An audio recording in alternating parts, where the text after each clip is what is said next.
दर्शक हो नमस्कार, शुभ सकाळ। आज 29 मे रोजी सकाळी 6 वाजताची उजनी अपडेट आपण या व्हिडिओच्या माध्यमातून पाहणार आहोत। खरं तर पावसाचा जोर ज्या पद्धतीनं वाढेल त्या पद्धतीनं उजनीतील आवक सातत्यानं वाढत होती, मात्र आता पावसाचा जोर थोडाफार कमी झाला या ठिकाणी दिसून येतोय आणि त्याच पद्धतीने दौंडची जी आवक आहे ती दौंडची आवकसुद्धा कालच्यापेक्षा आपल्याला कमी झालेली दिसून येते।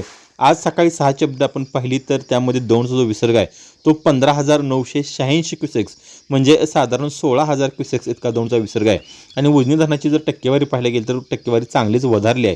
ती 16.38% इतकी झाली असून धरण 8.78 TMC हे उपयुक्त पाणीसाठ्यामध्ये आलं असून एकूण पाणीसाठा हा 72.43 TMC इतका झाला असून उजनी धरणावरती जर पाऊस बघितला तर तो उजनी धरणावरचा जो पाऊस आहे तो पाऊस अतिशय कमी झाल्या ठिकाणी दिसून येत। आपल्याला केवळ 6 मिलीमीटर पाऊस इतकी नोंद त्या उजनी धरणावरती कालची झाली आहे। आणि सर्वात महत्त्वाचं म्हणजे काय, उजनी धरणामधून जे काय आत्ता पाणी बोगद्यात किंवा इतर ठिकाणी सोडलं जात होतं ते सर्व पाणी हे बंद करण्यात आलं असून त्यामुळे आता उजनी धरणातली आवक आणखीन टक्केवारी आहे ती टक्केवारी वाढायला आणखी थोडीफार मदत होणार आहे। जी अपडेट येईल ते अपडेट आम्ही तुमच्यापर्यंत वेळेवर पोहोचवण्याचा या ठिकाणी निश्चितपणानं प्रयत्न आम्ही करत आहोत।